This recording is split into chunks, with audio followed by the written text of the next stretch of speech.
Call me crazy if you want, but I've never liked store-bought pesto. Yeah, me neither. Anyway, Susie, let me tell you about a story of when I was younger. I still living at my parents' house. I believe my sister and I were about high school, middle school age. Anyways, we used to share a room back then, and our mom used to always put us in bed about 9 o'clock every single night. However, me and my sister had cell phones at the time, so we always stayed up talking to our friends on the phone and just giggling with each other. This particular night, I believe it was about 1:30 in the morning, and so, we were up giggling, talking on the phone, and all of a sudden we heard, some walking around the house, so we immediately turned off our phones, pretended to be asleep because we thought, hey, it's our mom coming to check on us, because she used to do that all the time because she knew that we weren't asleep. And so she used to come in the middle of the night and make sure that we did, fall asleep or whatever. And so we heard walking, we heard the door in our bedroom open, and then somebody walked in, checked in over us. I felt somebody kind of look over me in my bed, and so I didn't think anything of it. I thought, my mom's making sure that my eyes are closed and I am sleeping. And so my sister, same thing, walked over to her bed, checked over, make sure that she was asleep. And so this person walks out of the room, closes the door. And so, we thought nothing of it. Our mom's just coming over to check on us, make sure that we were asleep. And so all of a sudden we heard a muffled scream sound, like somebody was being pushed with a pillow and screaming. And so I immediately got up and I, asked my sister, I'm like, do you hear that? And she's like, yeah, I hear it. It's probably cats. Because, to be fair, there was a lot of stray cats in our neighborhood. Anyways, so I'm like, that's definitely not a cat. That sounds like a person trying to scream. And she's like, no, it's a cat, it's a cat. And I'm like, well, I'm getting up and I'm gonna go check and make sure that it isn't somebody here screaming.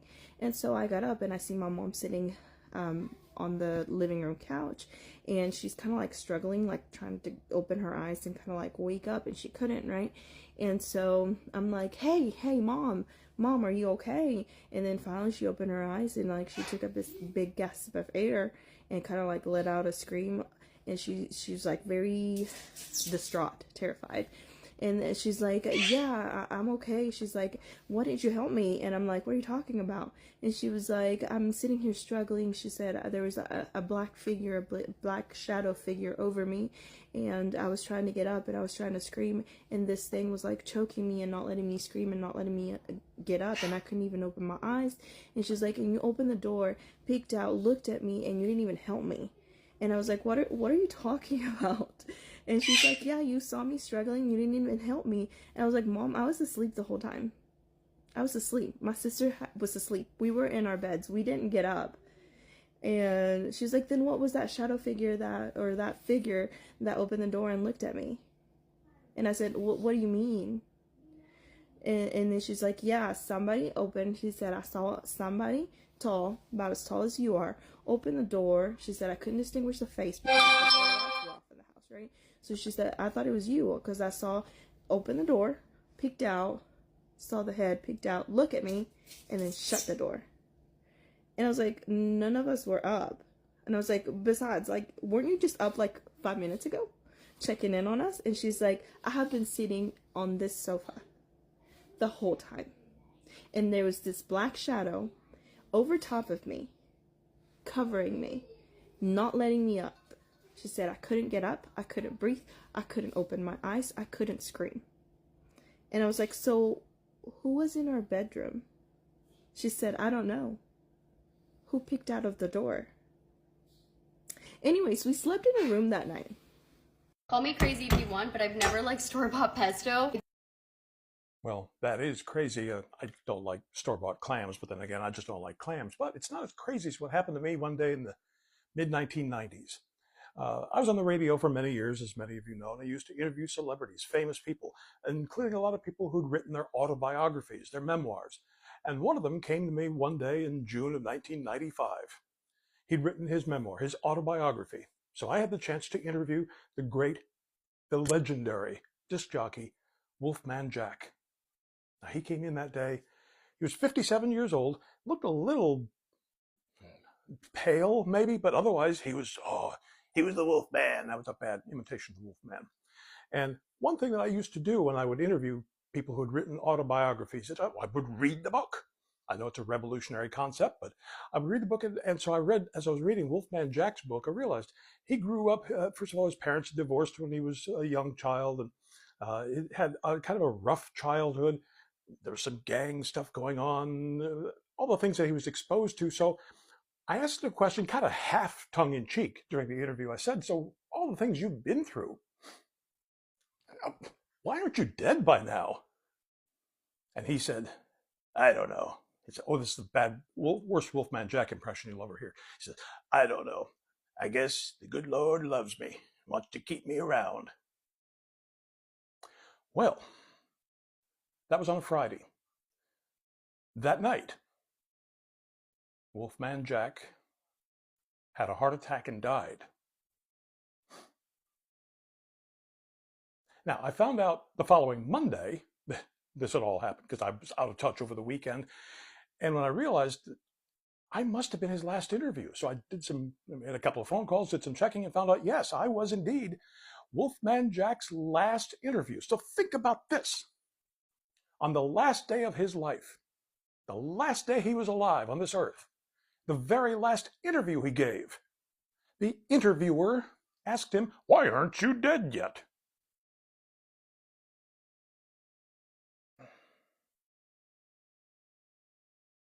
I had to wonder for a long time if I caused that. No, I'm sure I didn't. Probably. But yeah, pesto. That's weird. Call me crazy if you want, but I've never liked store-bought pesto. Wow, that's crazy. I gotta remember what pesto tastes like. But this reminds me of this crazy time. I had this friend online that I just barely met. I knew him for like a few weeks, and he was really cool. And he just lived a little far. I lived in the San Pedro area. He lived in Santa Clarita area, and it was just like, almost impossible to meet because I didn't have a car at the time, and he wasn't driving. But I worked in I worked around the Beverly Center, and so one day he was like, "Hey, look, I'm gonna hang out and party with these friends in Van Nuys. Like, if you want to come, we could meet. You can hang out. You know, you could stay over, or stay with. You know, I could take you back to my place and stay there, or whatever." And I was like, "Yeah, sure. That doesn't sound too bad. Except I've never met you, and I'm gonna meet your friends. That I don't know. That's gonna be a little weird. Like, are they gonna be a little sketched out?" And he's like, "No, I'll just tell them that we've been longtime friends and that you're gonna be in the area and I haven't seen you in a long time. Like, it'll be cool." And I was like, "Sure, why not?" So when I got off work, I took the bus to Van Nuys, met him and his friends, and we started hanging out. And God, it wasn't even like maybe 20 or 30 minutes in where he started getting a little too drunk, and he was getting drunk to the point where he was really aggressive, and we were playing games, and I just remember him getting like upset, like he was losing, and a few times he pounded the table and was just like mad, and then a few times when he was talking, he was like clenching his fist and like getting really aggressive to his friends. And so as far as I knew, he had two friends there, this guy and this girl. And the girl, she worked security at the mall, and the guy, like, he was like a pretty built dude in a sense, where so they were both like telling him like, "Hey, like, we don't want to like have to like do anything to you, dude. Like, you need to calm down, or we're gonna have to like pin you down." And the girl's like, "Or I'm gonna have to put you in handcuffs. I have a set of handcuffs. Like, we don't want to do this." And they just kept warning him, telling him, and he was just getting really mad and aggressive. He just wanted to fight. And so, yeah, it came to a point where the guy had to get him down, and the girl came behind and handcuffed him. And he was just blowing up ballistic, upset, like just screaming, yelling. And I'm like, wow, this guy cannot handle his liquor. And so somehow someone managed to get his phone. And they're like, "Hey, like, we need a favor of you. You've been a longtime friend. You're a good friend of his. Like, do you mind calling his mom and just asking if she can come and pick him up?" And I'm like, yeah. So about that, I actually just met this guy today. I don't really know him as much as you guys were led to believe, and I'm really sorry about that. And they looked at me and they're like, "Are you serious, dude? We just met him today, too." I was like, "Oh, okay. Wow. So none of us know this guy." So I was like, you know what? I'll call his mom, you know. So I get his phone. I go hide in the bathroom so he can't hear it because he was just wild. And I call his mom. I'm like, "Hey, look, your son is pretty drunk and pretty aggressive, and we don't know what to do with him right now, and we just don't want things to escalate. Like, do you think you could please pick him up?" And her response was, "Again? Where are you guys at?" I'm like, okay, so this has obviously happened before. So she comes and picks him up, and you know, we release him, and he is just running up and down the street, like yelling, screaming, and she's over there calling his name, and I don't know. So I asked his so-called friends, you know, I'm like, "Hey, do you guys mind if I stay here tonight? You know, it's a little too late. I can't take the bus. I was supposed to stay with him wherever he was gonna end up being at. Like, you know, I'm really sorry." And they were like, "No, dude, you're cool. Like, you're good. Like, you know, go ahead and you can crash here. You're more than welcome to. You're really cool." So yeah. Apparently he was talking to this guy and brought me over, and I don't know what he was thinking, just bringing all these random strangers together, but we all ended up becoming really good friends, and I would go over to their house almost every weekend after work. I'd take the bus. I'd get a little backpack, take the bus, um, go up to Van Nuys, or sometimes they would even come down to the LA area, pick me up from work, and we'd go to West Hollywood, and we would just always hang out. And because of him, it's been over 10 plus years of friendship. And yeah, I've never talked to him again. They never talked to him again. But yeah, crazy. Call me crazy if you want, but I've never liked store-bought pesto. Susie, I'm not going to call you crazy at all. I think a lot of people don't like store-bought pesto. And another thing a lot of people don't like is really bad first dates.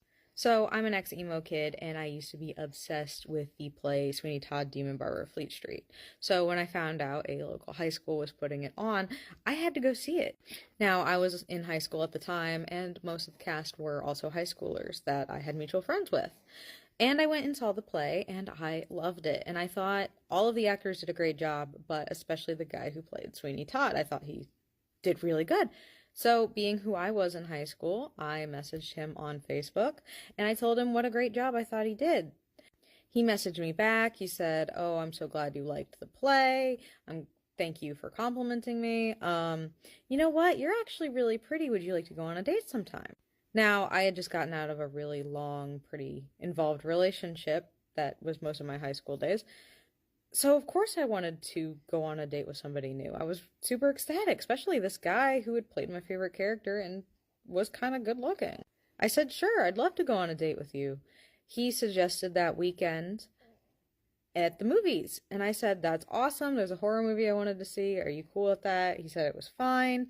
"I'll pick you up on Saturday." I think all is dandy and fine. Saturday rolls around. I see him drive up into my parking lot, but he's got somebody in his car with him. He comes to my door. And I say, "Who's that?" And he says, "That's my best friend. We were going to go on a double date tonight, but his date canceled on him last minute. I thought I'd bring him anyway." So, of course, I'm not super ecstatic about this whole thing, but I say, "Oh, that's so sad. I'm sorry his date canceled on him. I didn't know we were going on a double date, but okay, I guess we'll go anyway." So I walk up to the car with him, and he gets in the driver's seat to drive us, and his friend doesn't get out of the passenger seat. So I climb into the back. The entire drive, they're laughing and joking and playing around, playing loud music, and pretty much ignoring me. I'm just kind of sitting there. I think, this is a bummer, but that's fine. I'm not going to be in the back seat forever. We get to the movie theater. Well, immediately the best friend doesn't want to see the horror movie. Okay. The guy I had agreed to go on the date with wants to go see the horror movie and convinces his friend to go anyway. So we all buy tickets and we show them to the usher and we go in behind the theater to find which theater to go into. We, of course, find which numbered theater is playing the movie, and there's an usher standing outside checking IDs. And this is because this horror movie was supposed to be 18 and older only.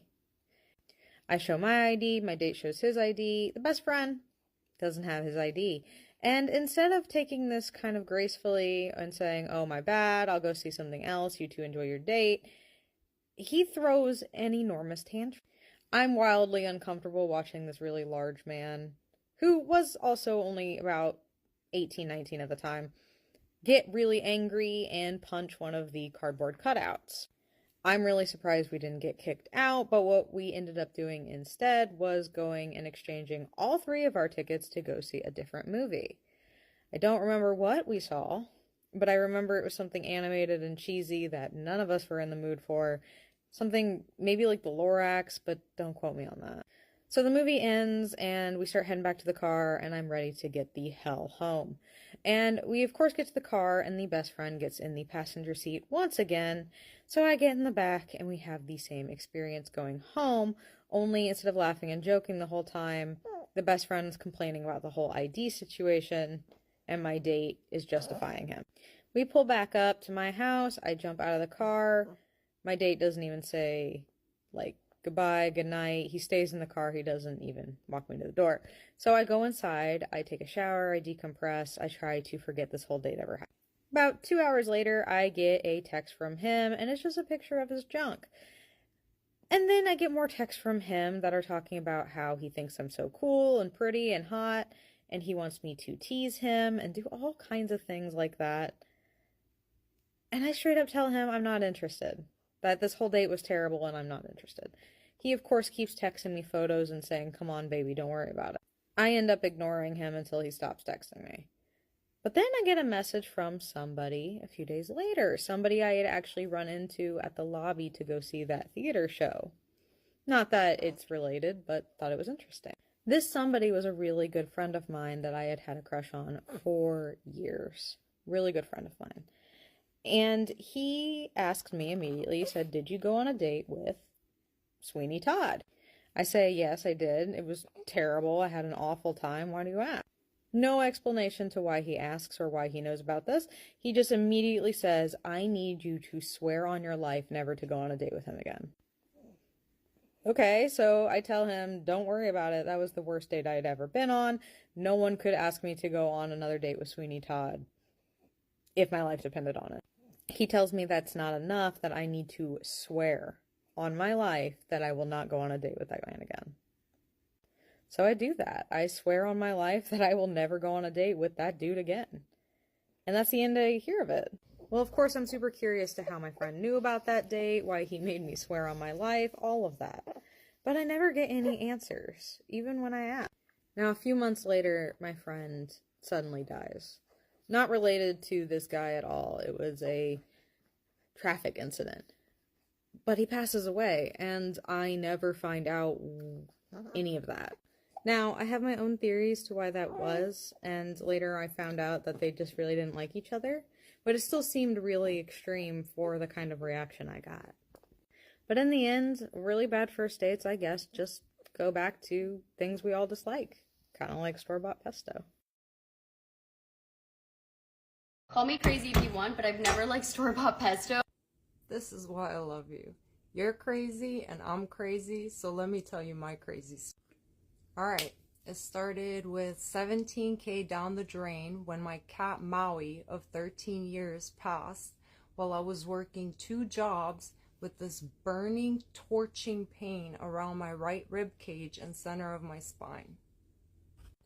One day I got sent home from work after not eating real food for 7 days and only drinking Ensure, and I went straight to the ER where they told me I was completely fine and I had only bad posture. After the ER, I met, let's call him Dr. Genius, who performed an endoscopy on me, a colonoscopy on me, liver biopsy on me, and prescribed me useless medications, which I later found out would have been very, very, very dangerous for me.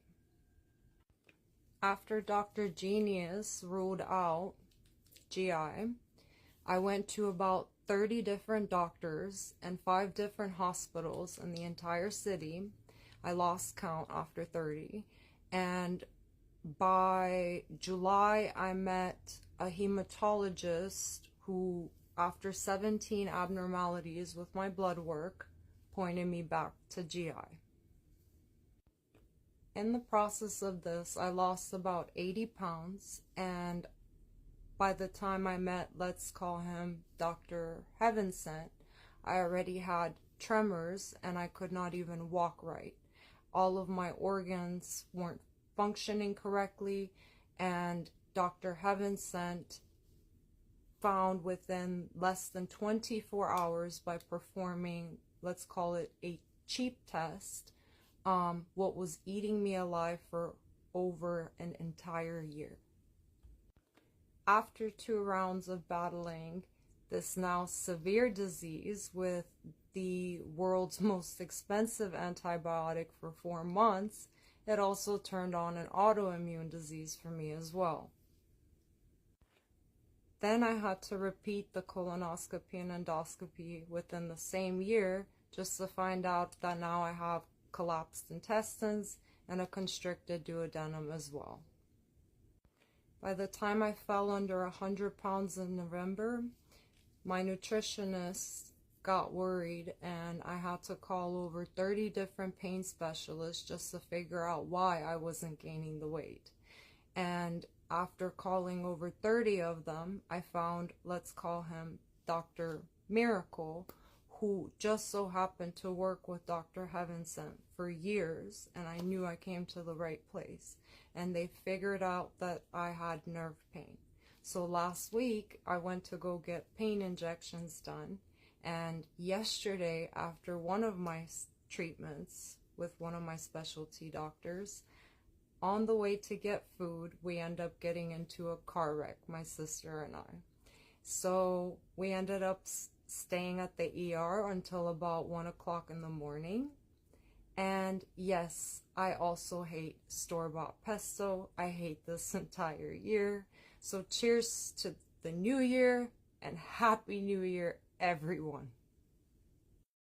Call me crazy if you want, but I've never liked store-bought pesto. Okay, that's crazy. When I was 12, I had my very first panic attack at school. There was a really traumatic incident that happened in the classroom. I got up and was hysterically crying, ran into the bathroom, had my feet up on the stall so nobody knew, calling my mom, texting her saying, I feel like I'm dying, my heart is racing, I can't breathe. And that is where all of my anxiety and panic attacks started. After that day, I started going to therapy. This is the reason I titled my upcoming EP, Conversations with My Therapist. And the therapist I went to go see is the same therapist I have now 11 years later. I was 12, turning 13 years old, and I was unable to go anywhere without my mom. I just couldn't get myself to go back to school, so for the rest of that year, I was homeschooled. I grew up in LA. You would think people would be more accepting here. No. Quite the opposite. This is like back in 2012. Nobody had any sort of like mental health conversations. Like everything that wasn't perfect was never spoken about ever. The only people that knew were my mom, my dad, my brothers, my grandparents, and my one best friend who's still my best friend to this day. And I would make up excuses for everybody else. Like I was so afraid that they wouldn't want to be my friends if they found out I had anxiety. Turns out they stopped being my friends anyways because the parents were like, oh, she's homeschooled. She can't be friends with my kid now. Seeing the growth that I've made from childhood Casey to Casey now, where I have an anxious moment or a day or a week where I'm just like really struggling. Like this past week, I've been really struggling. Like literally last night on Instagram, I posted a picture of myself crying. Whereas before I would have hid it, nobody would have known. I would have made an excuse. I would have lied just because I was so afraid of what everybody would think of me. And now we have this conversation that's going about therapy and anxiety and mental health. And it's such a beautiful thing. And I just wish that 12-year-old Casey was able to see where we are now. When I was about 15 years old, Justin Bieber released his Purpose album. When he released that is when everything really changed for me. That was the first time I ever knew somebody else that like I had already loved that had the same problem and thought process and anxiety that I did. And it just made me feel like, oh my God, I'm not crazy. Like somebody else feels like this. And that's really my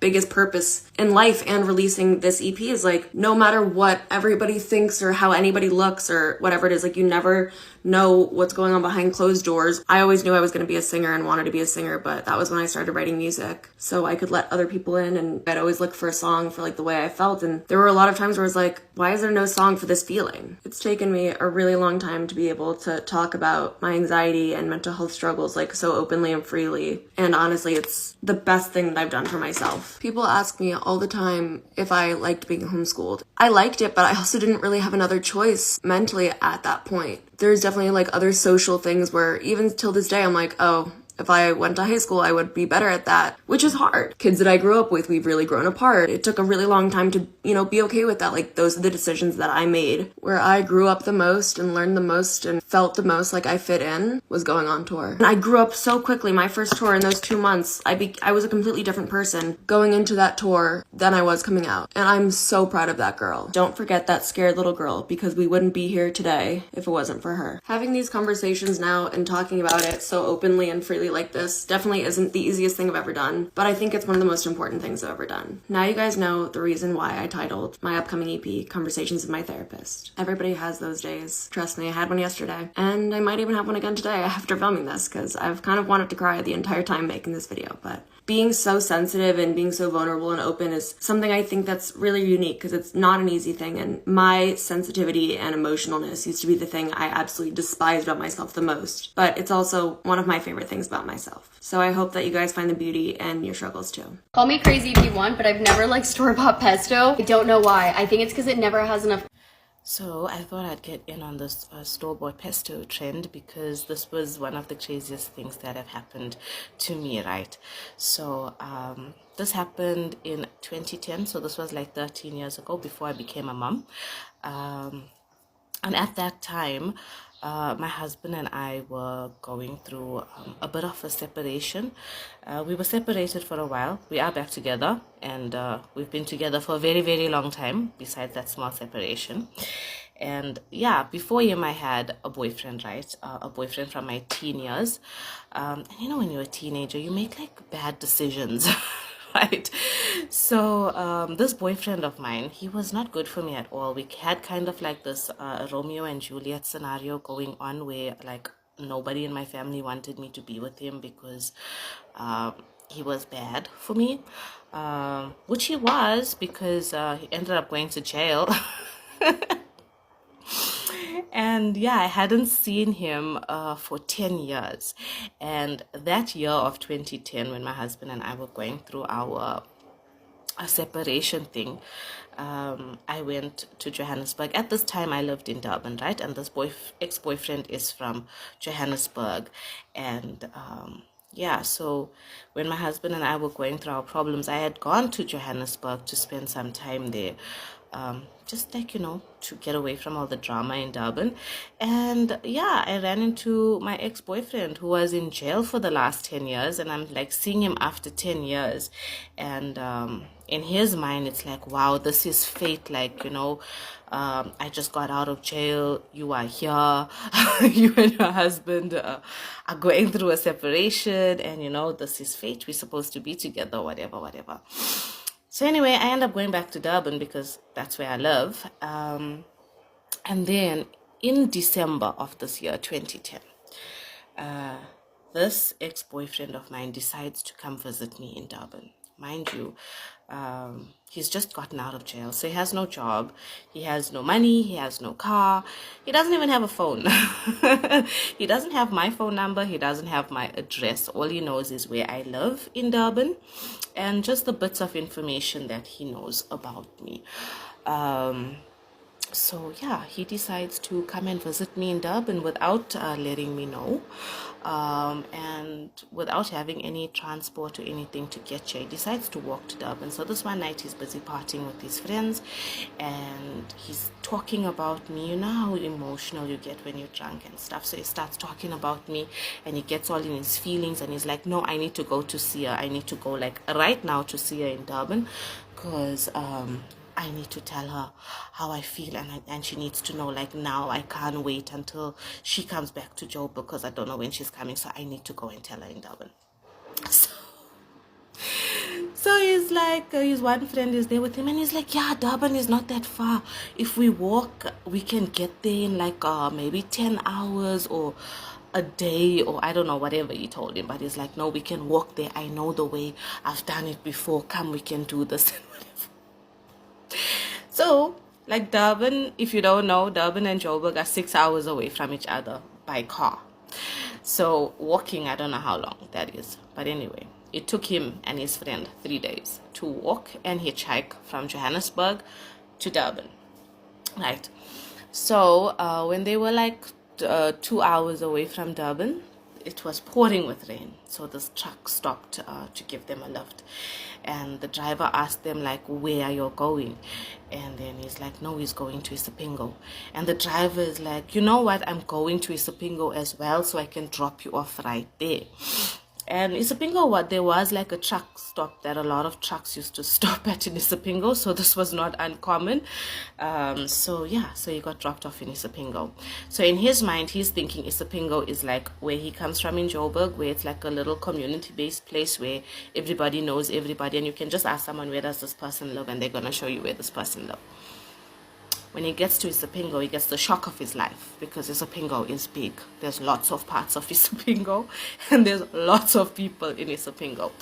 So he spends 3 days in Isipingo trying to find me, because he doesn't know where I live. He doesn't know my phone number, and he doesn't know anyone. He's never been. This is the first time he's been to Durban, right? So he spends 3 days looking for me, and he can't find me. He uses all the bits of information that I've given him about, like, you know, what kind of area I live in, what my house looks like, what's close to my house, where I work. Because I told him a lot of information when I saw him that year, because we hadn't seen each other for 10 years, so we did like a whole catch-up thing and whatever. So yeah, he spends 3 days in Isipingo looking for me. He just has money just for a little food stuff to get by. Yeah, so on the 3rd day, he's like, has no money. And he's like, you know what, I have to go back home now, because I'm going to die here in Isipingo. I don't think I'm going to find this girl. I'm going to die here. Nobody's going to know where to find me. And I have to go home. So he's at a garage, right, a petrol station. That's not too far from my house at all. It's like a 10-minute walk to my house from that garage. And he says, you know, he sees this van with a colored guy in it. So he said, you know what, he's just going to go ask this colored guy to help him out with some change, so that he can just get something to eat, and then he can find a truck to get a lift back to Joburg. Just so happens, this van that he goes to, he knocks on the window, the guy opens the van, he gets the shock of his life. He's like, oh my God. He says, my brother's name, is this you? My brother has no idea who he is, because he's very sunburnt, he's dirty. My brother hasn't seen him for over 10 years, so my brother has no idea who this is. And my brother is like, do I know you? Where are you from? Are you from around here? Do I know you? And he's like, no, it's me from Joburg. And my brother is like, what? What are you doing here? And he's like, no, I came to see your sister, and I've been looking for her for 3 days, and I can't find her. And he's like, what do you mean? How did you get here? What are you doing here? My brother is so confused. And so he explains to him that, no, he walked here, and he's been looking for me, and he saw me like last month, and he just needed to come see me and all that stuff, and he's worried about me and whatever. So my brother gives him my number and tells him where to find me, because my brother is still on duty, so he can't actually like take him to me. And I was actually at work at the time. So on my way home from work, I get a phone call from a foreign number, and then he's like, hey, it's me. I'm here and I'm looking for you. And I can see you. Just stop walking and turn around, and you'll see me. I'm like, I'm so confused. I'm like, are you messing with me right now? How did you get my number? What are you saying? He's like, just stop and turn around, and you're going to see it's me. And I stop, and then I can see this guy waving at me. And I'm like, what is going on? I'm like, is that really you? He's like, can you see me waving at you? I'm like, yes, I can see you waving, but what are you doing here? How did you get here? What is going on? And he's like, please just wait. I'm coming to you now. So I'm standing there going out of my mind. He gets to me and I'm like in utter shock. And I'm like, is this really you? Because like I'm saying, he was so sunburnt. He was so dirty. He didn't look like himself at all. And he's like, yes, it's me. It's me. I look like this because I walked from Joburg. It took me 3 days. I've been lost here in Isipingo 3 days looking for you. Just as I was about to leave and go back home, I saw your brother and he gave me your number and he told me how to come to your house. And I was on the way to your house now when I saw you. Wow. I was so shook. I didn't even have any words to say, and I had a lot of explaining to do when I took him home to bath and give him something to eat and a place to stay for a couple of days, and then I put him on a bus and sent him back home. So that's the craziest story ever, something I won't likely forget anytime soon. I hope my husband is okay with me sharing the story. He also finds it quite hilarious. But yeah, that's my crazy pesto story. Call me crazy if you want, but I've never liked store-bought pesto. Susie, that is absolute craziness. Let me tell you about this other crazy stuff that happened to me, because I had the absolute displeasure of living with somebody who was like the trope of Mean Girls stereotype, and I didn't think those people existed in real life. Like, I thought that was just a character they would put in movies to kind of exaggerate and this and that. No, these people exist. I lived with one of them, and me and my husband were first married. We lived with, let's say, a couple, and in this couple, the woman of the couple was always competing with me in every way, shape, or form for things that, in my mind, it just didn't make sense. It still, to this day, doesn't make sense. Even to my husband, doesn't make sense. But she had to be number one in everything. Like, if you were in pain, she had more pain, you know, whenever. If you had a bad day, she had a worse day. If you had a good day, she had a better day. But this all came to a major head after I'd had major surgery, and I needed like a little over a month of bed rest because of said major surgery. And I guess for her, this was unacceptable. Like, her normal autoimmune problems were not gonna trump that, okay? So she had to go deeper. Well, she manages to trip on the back patio stairs, like the day after I get back from the hospital. And, you know, we're all like, hey, you should go to the doctor, get checked out. You know, you're saying it hurts, you got ice on it, like, go to the doctor. She's like, I swear I broke it. I swear I broke it. I'm not gonna be able to walk. I'm not gonna be able to walk. Go to the doctor, make sure it's fine. She goes, it's sprained. Okay, it's sprained. That hurts. But, like, it's not broken, which is great. You know, so she says that when she gets back. He said it's just sprained, and she's complaining, saying he's a quack. Total quack, this doctor. And we all think that's a little weird. But it's dinner time, so everyone's sit down, starting to eat. Nom, nom, nom, nom, you know. And then when she finished her meal and she puts her plate down in the sink, she starts to, like, clean up the kitchen stuff, right? You know, as one would do. And when I tell you, this lady was stomping with purpose, slamming her ankle against everything in that kitchen. I mean, cabinets, a stepping stool, you name it. She slammed her ankle into it. You can't tell me that didn't hurt. But she had commitment, okay? She committed. She was going to break that ankle. She was going to break that ankle that night, go to another doctor, and prove that it's broken. Meanwhile, the rest of us were eating.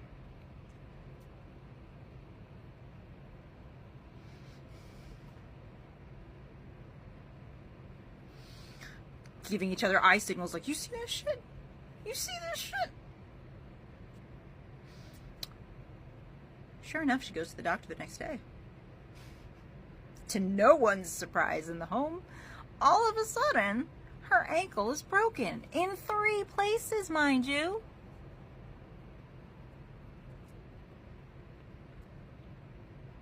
It was just fractured. And she was out of the soft casts in 3 weeks, much to her own disappointment. I guess she wanted longer. I don't understand it. That's one I'll never understand. That's not the only example of things she did, but that definitely takes the cake for the absolute most ridiculous, crazy thing I've seen someone do. And again, for what? For what? Call me crazy if you want, but I've never liked store-bought pesto. That is actually really crazy, and it kind of reminds me of the time that I decided to try online dating. Yeah, bad idea. Don't do it. So I went on a website, well, an app, Meet Me, and I met a guy, decided, oh, fantastic. Let's try it. Let's call him Ryan. So Ryan and I talked for a little bit, and things go out well. And we talked for about a month before I decided to be him because, like, you know, there's some weird people out there. And throughout that month, everything was fine. Decided to meet up. Went on our first date. He picked me up. We went out. Had a good time. Went on from there. We just started dating. Dated about for until the story happened, it was about 3 years. And I got a text message from my friend, and she was like, hey, you said your boyfriend's name was Ryan, right? I was like, yeah. I'm like, his name's Ryan. Like, it's the same person that you met. And she was like, okay. I'm like, why? And so she sent me a screenshot of this TV show that she was watching, and she was like, you might want to watch this. And she sends me a Snapchat picture of the TV show, and it's him. But his name's not Ryan on this show. So I watched the show, and lo and behold, I'm sitting here watching it, and it's him, not Ryan. So, midst of watching this TV show, he ends up texting me and is like, hey, what are you doing? So I sent him a Snapchat, and I'm like, oh, just watching TV, watching this show. Have you ever heard of it? And he starts blowing my phone up, texting me, calling me, Snapchatting me, and I finish the show first because I want to know what I'm getting into before I start talking to him. Finally, show ends. I call him. I'm like, hey Ryan, what's up? I'm like, or should I call you, let's think of another name. We'll just say John. Or should I call you John? And he was like, oh my God. He was like, I'm sorry, I never told you about this. He was like, my original name was John, but I legally changed it to Ryan. If you watch the show, you realize that my biological mother is crazy, blah, blah, blah. I'm like, all right, you know what? I did watch the show. She was a little nuts. Okay. So, went on, whatever. About 6 months later, I went on vacation, and I got this cryptic text saying, leave my fiance alone. I was like, okay, that's weird. I text him back, and I sent a picture of my ring. I'm like, funny, because I'm pretty sure that we're engaged, but, okay. And, but whatever, and I'm pretty sure the phone that you're texting me off of is my phone. I pay for it. It's on my phone plan. And he texted me back. He was like, what the hell are you talking about? So I sent him a screenshot of the text message that I received, and he was like, oh my God, it's my cousin, that she's weird. They live together. And I'm like, all right, whatever. I let it go. And a few months later goes by, and we are talking. I'm on vacation again. Yeah, I know it sounds like I go on vacation a lot, but I was down in North Carolina, and we're on the phone. I'm picking up my friend. I'm driving home from North Carolina. It's about a 10-hour trip. And he's like, what are you doing? I'm like, oh, just driving. I have my friend's fiance in the car. She's in the car in front of me. We have the children in the back of my car because she's in the U-Haul with her mom. And I asked my friend's fiance to open my drink, and I was giving him information about me to put on his job references. Phone goes dead. I'm like, okay, odd, maybe I just lost signal. So I try calling him back, nothing. Try calling him back, nothing. I text him like, hey, like, what the hell? And he's like, well, you're busy flirting with your friend's fiance, so why would I want to talk to you? I asked him to open my drink. I didn't have earpods. I didn't have earbuds to not hold my phone and drive, and I was driving. So I didn't have a third freaking hand. I'm not an octopus. But yeah, so that happened, and then he finally calls me back, and I'm like, yo, like, I just asked him to open my drink, like, I don't understand why you're going so crazy, like, what the heck? And long story short, we fine, whatever. A week later, his other cousin had died that was a police officer, and he's like, oh, I'm not going to do the funeral. And I'm like, okay, that's a little suspicious, but okay. And I decide, I know where this funeral is, so I'm going to drive by it. It's not that far down from my house, so let's just do a drive-by. And lo and behold, here he is standing outside the funeral with his cousin that's very well pregnant. So I'm like, okay, that's weird. So I asked him about it. I'm like, hey, well, you're at the funeral. I'm like, I'm confused. I said, you have your cousin with you? And he was like, oh my God, what are you doing, stalking me? I'm like, I drove by, yeah. I'm not going to lie. I drove by because I had a feeling that you were lying to me. And lo and behold, here you were with your cousin in my car. So, weird. And we fought for about a week. I let it go. And then all of a sudden, again, I started getting these crazy text messages. And I used my sister's phone, and we decided to look him up on Facebook because he told me that he had no social media other than his Twitter. Found all his social media and pictures of him and his child with his cousin, who is his fiance. So lo and behold, I found his ex-fiance, his wife, his current fiance, and then there's me, and then another girlfriend. But yeah, pesto, extra garlic in that pesto, great. But I did end up reporting my car stolen and getting that back and him arrested and made $260. I never got my phone back though, but extra garlic and pesto, fantastic. Call me crazy if you want, but I've never liked store-bought pesto. Girl, Susie, crazy. But I might have a story. That's a little bit crazier. When I was in high school, my stepdad's dad passed away. For context, we lived in Las Vegas. Stepdad's dad lived in California. It was only like a 5-hour drive, I think. So after stepdad's dad passed, stepdad had to go to California to take care of things, obviously. There were no other surviving family members. There was nobody else. So stepdad takes the trip to California, comes back like a week or two later. I'm at home alone after school, just chilling, and the phone rings. And by phone rings, I mean the landline. This was 2001, I think, 2001. Anyway, we had caller ID, so I look at the phone, and the name and number on the phone is the name and number of stepdad's dad. I just answered it because that's what I did. I said, hello? And it was quiet. There's nobody there. I said, hello? Nothing. Silence. So I just hung up and went about my day. Stepdad gets home from work later that night. And I said, oh, hey, by the way, somebody called from your dad's house. It's on the caller ID and everything. And he stopped me and he looked at me and he said, what? I said, yeah, somebody called, but I answered the phone. And nobody was there. Nobody said anything. And he gave me the weirdest look. And he was like, that's impossible. The phone line, the utilities, everything was disconnected. I disconnected everything when I was in California last week. And I was like, what? I mean, we went and looked at the caller ID. The name and the number were there. They were on that fucking caller ID. It was his name and his number. To this day, we do not know how that phone call was placed. We don't know how that name and number showed up on the caller ID. But yeah, store-bought pesto. Crazy. Call me crazy if you want, but I've never liked store-bought pesto. Susie, you're a kook. That's why I love you. And that story reminds me of the time that I was tear gassed by the Israeli military when I was 7 years old. So my family had gone to the West Bank to visit my grandparents who lived in a small town outside of Ramallah.